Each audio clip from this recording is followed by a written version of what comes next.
Hello and welcome to Chesapeake Weekly Home Edition. The Chesapeake Health Department continues their vaccination efforts this week, and we join them in asking for the public's patience as this entire process is going to take many months. Just to give you an idea, we're saying supply is limited, and that's absolutely true. So Chesapeake receives 2,800 doses each week, and that has to be divided out between the vaccinations that the health department is giving out, but also those that go to private practices and local pharmacies. So if you qualify for Group 1B, the first thing we want to ask you to do is sign up with the new online contact tool so that the health department can reach out to you when vaccination is available. But we also suggest that you reach out to your primary care provider or pharmacist for a couple of reasons. They might have a vaccination supply, but they also have a good idea of your health history and might be able to offer some help and advice going into the vaccine. So really everybody, now is a good time to sign up to be contacted using that online contact tool so that the health department can reach out to you when vaccines are available for your group. And of course, if you have any questions, you can contact the COVID Vaccination Information Call Center. They are open weekdays from 9 to 5 at 382-1788. Now, just keep in mind that neither the online contact tool nor the call center provide ways for you to actually sign up for a vaccination appointment. That's not quite ready yet. But if you do sign up through that online tool, and the call center can help you do that if you need that help or perhaps a family member needs that help. And that will allow the health department to reach out to you to tell you when it is time to sign up for your appointment. Now, if you're a small business in Chesapeake, there is another round of the popular Chesapeake Small Business COVID-19 Recovery Grants. The Economic Development Department is opening up yet another round of that. Now, these grants are available to for-profit businesses that have been adversely affected by COVID-19. You can submit your application online, and the Economic Development Authority will review it, and then they'll release funds to qualifying businesses as soon as possible. To see if your business is eligible and to apply, visit chesapeakeva.biz/recovery grant. Now, if you have questions about the grant, the Economic Development Department has opened a pop-up location at the Mount Pleasant Marketplace, which is at the corner of Centerville and Mount Pleasant, and they are going to be in the unit between Los Primos and Tropical Smoothie. So head on over there on Tuesdays between 9 and 11 or Thursdays between 2 and 4. They will have staff there who can help you either with a grant opportunity, or perhaps you're a business who's been impacted by the closure of the Centerville Turnpike Bridge. They're also there for you. So head on over there when that pop-up location is open, ask your questions, and get some tips from the Economic Development Department. Now, CARES Act funding is also still available for those needing help paying their utility bills. Any utility bills dated March 1st, 2020 through now are eligible. Funding is for water or wastewater bills, and you must be a current Chesapeake Public Utilities customer. Now, there are limited funds, and everything's first come, first serve, so once funds are gone, they're gone. Now, to apply, there's an online form that you can access at cityofchesapeake.net/COVID, or you can call 382-6352 if you don't have computer access or if you have any questions. The I64 South Side and high-rise bridge widening project is well underway, so we thought it was about time to get an update from the project team. Now, you might remember this project is widening about 9 miles of highway in Chesapeake by adding express lanes to each direction. The project is well underway, so it was time we got the update. Here's Mike Prezioso from the project team with more. Okay, well, this is a very key part of the project. As you know, we're building a new high-rise bridge as part of this project. And the new bridge is much wider than the existing bridge, and the lanes are much wider, and those lanes need to fit underneath this Great Bridge Boulevard overpass. So the old bridge is too narrow. So we're currently rebuilding a new overpass for Great Bridge Boulevard, and this summer when that bridge opens up, traffic will be switched to that bridge. Then the old bridge and the piers and the substructure will be demolished, so the new lanes off the new high-rise bridge could actually fit through these piers. So the high-rise bridge is well under its way. It's a key part of this project. The new bridge will be a 100-foot fixed span bridge. That means it will not have a draw span in the middle once it's open. At completion, the new high-rise bridge will carry all travel lanes towards Virginia Beach, and the existing bridge will be reconfigured to carry all lanes towards Suffolk. So we'll have complete separation of travel lanes, wider shoulders, a lot more capacity on the two bridges at that point. We just completed a key milestone for the project in January. We finished driving all the concrete piles for this bridge. The piles are the large 36-inch precast concrete piles and 66-inch concrete cylinder piles that are driven into the ground and into the river. These piles are 100 feet or longer, and they support the entire bridge structure. So we completed all the pile driving.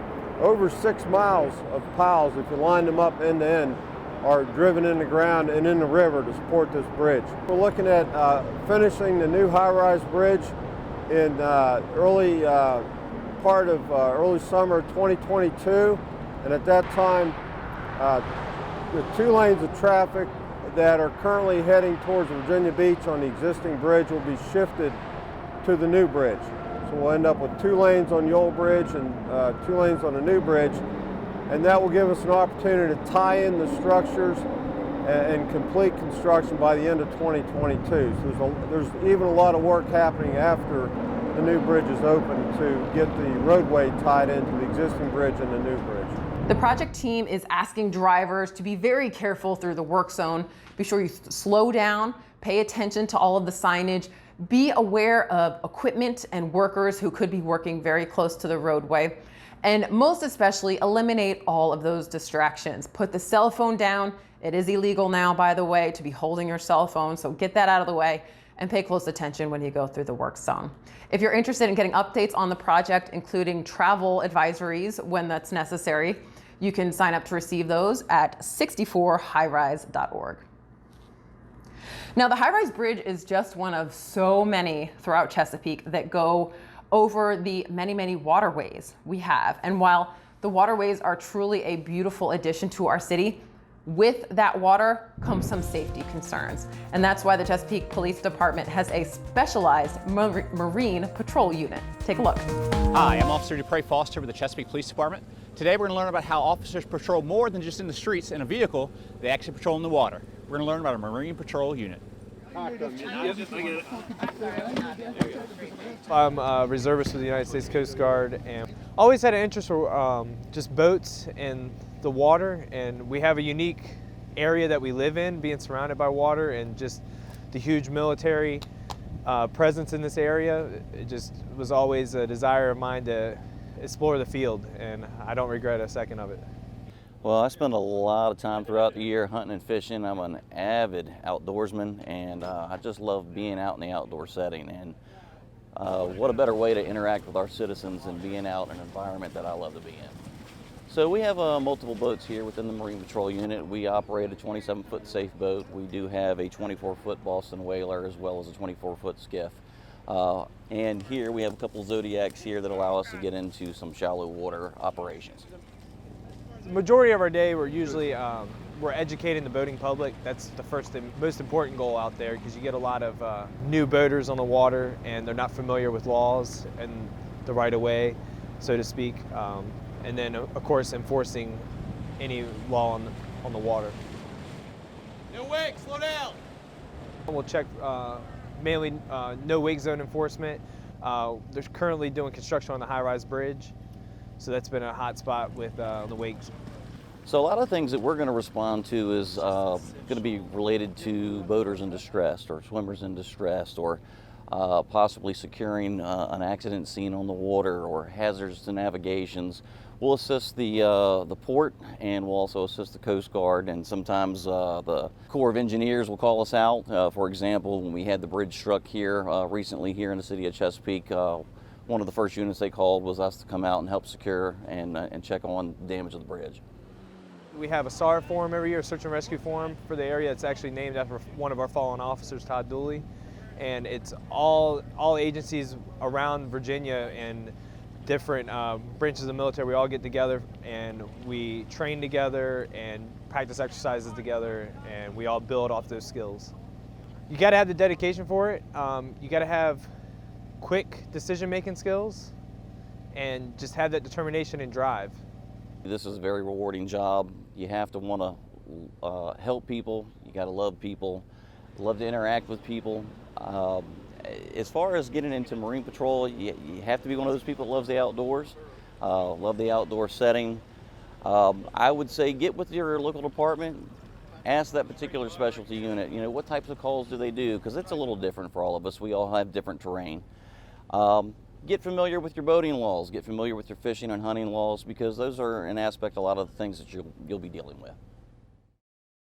Well, thank you so much for watching. I hope you enjoyed this episode. If you'd like to learn more about our Chesapeake Police Department, visit us online at chesapeakepolice.com.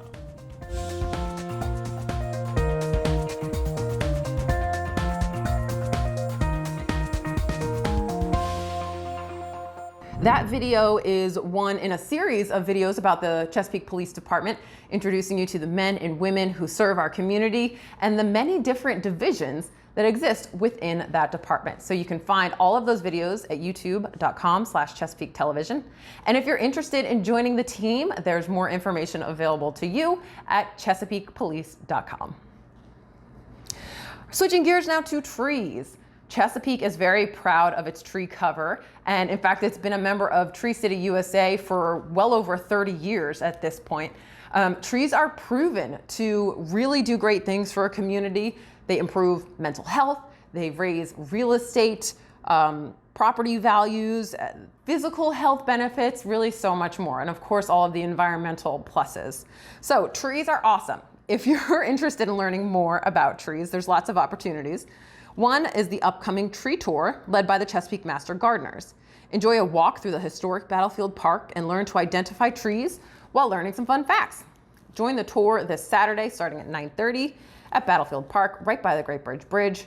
The event is free and open to the public. Just be sure you dress for the weather and don't forget your mask. Now, if that guided tree tour really piques your interest, there's a self-guided tree tour available at the Chesapeake Arboretum. Here's Chesapeake Master Gardener Ed Bradley and tree expert with more. Hi, I'm Ed Bradley and I'm a Chesapeake Master Gardener, and I'm here at the Chesapeake Arboretum in Chesapeake, Virginia. And we're on this historic property that goes back almost 400 years as agricultural farmland. We have a historic house here, parts of which go back to the 18th century. And this became a Chesapeake Park about 25 years ago. And during that time, we've had a strong volunteer effort to make this park what it is today. We have a mixture of things going on here. On the grounds, several acres, we have native and introduced trees that have been planted to demonstrate urban forestry techniques here in coastal Virginia. And then we have a mature hardwood forest, linear suburban greenery that you can see here with about 3 miles of trails across the street. So we're going to spend some time today on the Red Blaze Trail, the half-mile trail in the middle, where the most diversity is in the Arboretum. I want to explain the sign system we have here on our native tree trail. And you can see we have the common name, the botanical name, and the family name. That's the natural classification system we use on signs, and that's based on reproductive similarities. But the artificial system that we use in field work, we also use to help you identify the plants out here. So the fourth line tells you whether it's deciduous or evergreen, whether it's native or not. Out here, they're all native, whether it's a tree, shrub, or vine. And then the leaves, which are the primary way we identify trees in the field and in most field guides, it mentions the critical things to notice there to help you narrow down what tree it is. I do want to explain our trailblazes on the tree here. And we have white, which you follow to do the central loop, and we have orange on the southern loop and yellow on the north loop. So this is something you often see in parks to help guide you through the trail system. But our native tree trail, which is a sort of subcomponent of some other trails, including the central loop, is painted red. So that's what we're following here today. Here we are on one of the 11 bridges at the Chesapeake Arboretum. It crosses this stream called Star Run. And this was dug as an agricultural ditch to drain the farmland years ago, but it's turned into a beautiful meandering stream. And you can see the trees on either side. It's a riparian forest buffer. And this drains into Great Bridge Marsh, which goes into the southern branch of the Elizabeth River, which goes into the Chesapeake Bay. So this is part of our Chesapeake Bay watershed. And this is bald cypress, Taxodium distichum. This is the city tree of Chesapeake. And like live oak, this is a world-class tree. These trees can live to be over 2,000 years old, and they're remarkably adaptable. They can grow in standing water, where you'll see the famous knees that come up, or they can also grow in tough urban conditions. It's also a deciduous gymnosperm. So you can see here there's no needles on this tree at this time of year. So most gymnosperms are evergreen, and this is an exception to that. But we want to thank you for coming to the Arboretum today, and you can check out information about us at the Parks and Recreation website at cityofchesapeake.net. We're open sunrise to sunset, and encourage you to come out and enjoy the different features we have here. Thank you.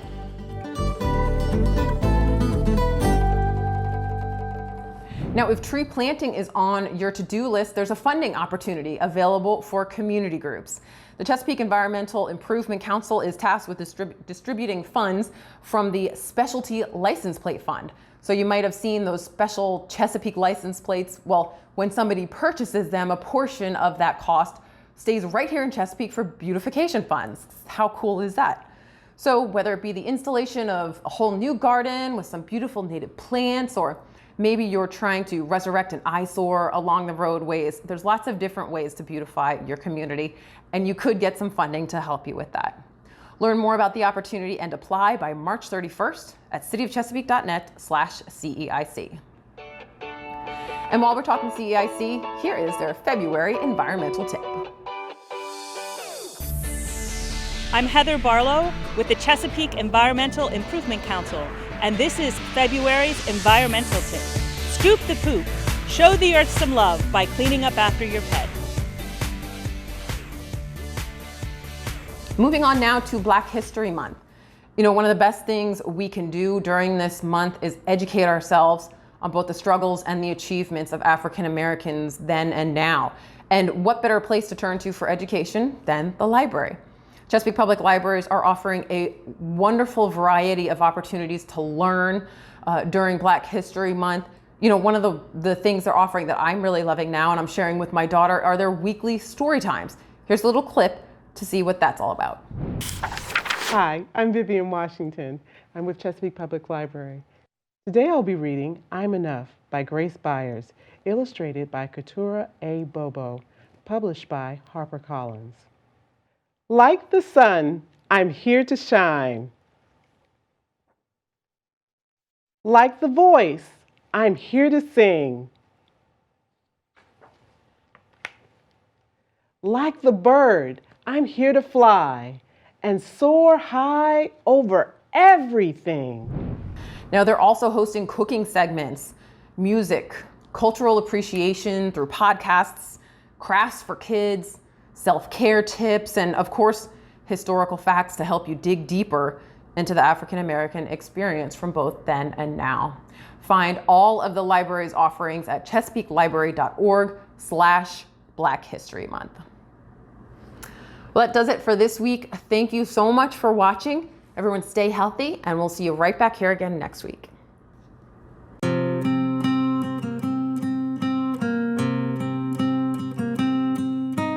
Virginia has long been recognized as the birthplace of America. American Evolution commemorates the 400th anniversary of formative events that occurred in Virginia in 1619 and explores how they still influence us today. 1619 was a pivotal year in American history. The year of the first representative legislative assembly in the New World. The arrival of the first recorded Africans to English North America. The recruitment of English women in significant numbers. The first official English Thanksgiving in North America. The entrepreneurial and innovative spirit of the Virginia colony. With a robust schedule of events, programs, and projects, we will share authentic stories of Virginia's diverse leaders, achievers, and pioneers who have had an impact on today's America. Because of them, we are Virginia. We are democracy, born from the first legislative assembly that planted the seeds of American democracy. We are diverse. English, African, and Virginia Indian cultures collided for the first time in 1619 Virginia and laid the foundation for our multicultural nation. We are achievers, women, past and present, whose triumphs and struggles in America are far too seldom acknowledged. We are thankful. We continue to give thanks for the opportunity to reinvent ourselves. We are innovators. From the Virginia colony, America's first startup, to the innovative and entrepreneurial spirit of today. This commemoration inspires us to engage in the themes of democracy, diversity, and opportunity. We are honestly and intentionally sharing a comprehensive history and untold stories of 400 years of American evolution. And we are building awareness of Virginia's role in the creation of the United States and ongoing leadership in education, tourism, and economic development. We are Virginia. We are America. Be a part of the American evolution and explore how our history and these stories impact us today. Learn more about American Evolution events and activities. To join the journey, visit AmericanEvolution2019.com. Attention Chesapeake residents, the COVID-19 virus is still among us. If it's in the air, it gets in there. Your lungs, ways to beat the pandemic, staying home and avoiding crowds. If out and about, wear a mask to prevent the spread of the virus. Social distancing equals 6 feet apart. Same goes for the workplace. Visit cityofchesapeake.net/COVID-19 or cdc.gov for the facts. The only way to stop this pandemic is for everyone to do their part. Mask up, move forward. This message brought to you by the city that cares. Don't just learn history, live history. At the Great Bridge Battlefield and Waterways Museum, you'll experience life in 18th century Virginia. Discover the water that defined the landscape. Visit a colonial tavern and find yourself in the middle of the Battle of Great Bridge. Your next adventure begins at the Great Bridge Battlefield and Waterways Museum. All COVID-19 safety precautions apply. Go to gbbattlefield.org for more information. The Chesapeake Fire Department is teaming up with the National Fire Protection Association to promote this year's Fire Prevention Week campaign, Cook Up Fire Safety in the Kitchen. This year's campaign aims to educate everyone on simple but important steps that they can take to protect themselves and those around them. According to the NFPA, cooking is the #1 cause of home fires and home fire injuries in the United States. Almost half of those reported start in the kitchen. 2/3 of cooking fires begin with the ignition of food or other cooking materials. Cooking fires can quickly grow, and I've seen many homes damaged and people injured from fires that were easily preventable. Here are a few tips to keep you safe in the kitchen. Never leave cooking food unattended. Stay in the kitchen when frying, grilling, or broiling. If you have to leave, even for a short time, turn off the stove. If you're simmering, baking, roasting, or boiling food, check it regularly. Remain in the home while food is cooking, and use a timer to remind you that you're cooking. You have to be alert when cooking. You won't be alert if you're sleepy, have taken medicine or drugs, or consumed alcohol that makes you drowsy. Always keep an oven mitt and pan lid nearby. If a small grease fire starts, slide the lid over the pan to smother the flame. Turn off the burner and leave the pan covered until it's completely cool. Last of all, have a kid-free zone of at least 3 feet around the stove and areas where hot food or drinks are prepared or carried. It is our hope that you will embrace this tasty advice and serve up fire safety in the kitchen. Well, generally in the city of Chesapeake, we got a lot of areas where there's, open spaces for you to ride your bicycles. And if you're riding in the road, you always want to stay to the right and ride with the flow of traffic. You don't want to ride against traffic. That's very unsafe. And people don't look in that direction when they're pulling out in front of you. So you always want to ride with traffic. If you're riding at nighttime, you want to make sure that you have a set of operational lights, both front and back. It makes it a lot easier for you to be seen. And also you want to wear bright clothing to make sure that you have good control over your bike at all times. Obey the rules of the road. A helmet is definitely recommended equipment. It's not state law, but you want to have a helmet on, and you don't want your helmet to be more than 5 years old. If your helmet's more than 5 years old, the styrofoam kind of loses its texture and becomes more brittle. Just be respectful and mindful of everyone that you're on the road with, whether they're cyclists or drivers.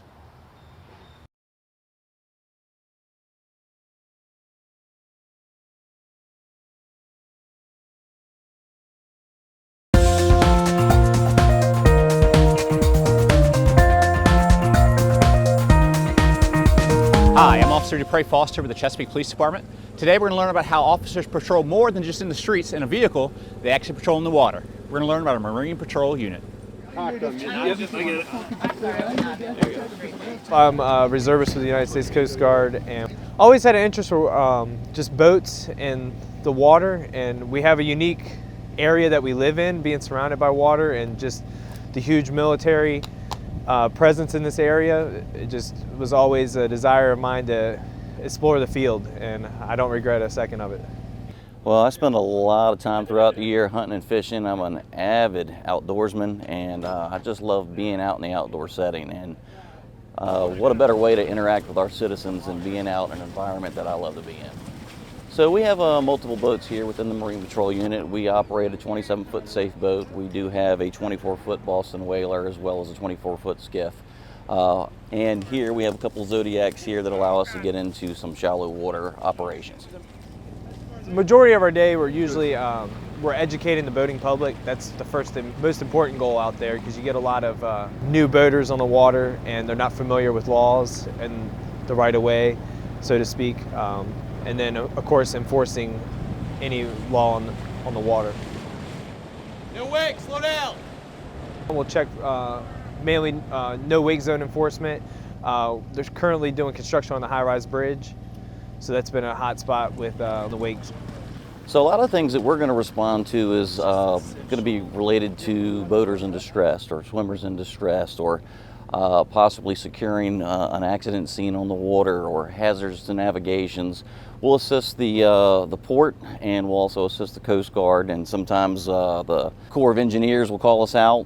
For example, when we had the bridge struck here recently here in the city of Chesapeake, one of the first units they called was us to come out and help secure and check on the damage of the bridge. We have a SAR forum every year, a search and rescue forum for the area. It's actually named after one of our fallen officers, Todd Dooley. And it's all agencies around Virginia and different branches of the military. We all get together and we train together and practice exercises together, and we all build off those skills. You gotta have the dedication for it. You gotta have quick decision-making skills and just have that determination and drive. This is a very rewarding job. You have to want to help people. You got to love people, love to interact with people. As far as getting into Marine Patrol, you have to be one of those people that loves the outdoors, love the outdoor setting. I would say get with your local department, ask that particular specialty unit, you know, what types of calls do they do, because it's a little different for all of us. We all have different terrain. Get familiar with your boating laws, get familiar with your fishing and hunting laws, because those are an aspect, a lot of the things that you'll be dealing with. Well, thank you so much for watching. I hope you enjoyed this episode. If you'd like to learn more about our Chesapeake Police Department, visit us online at chesapeakepolice.com.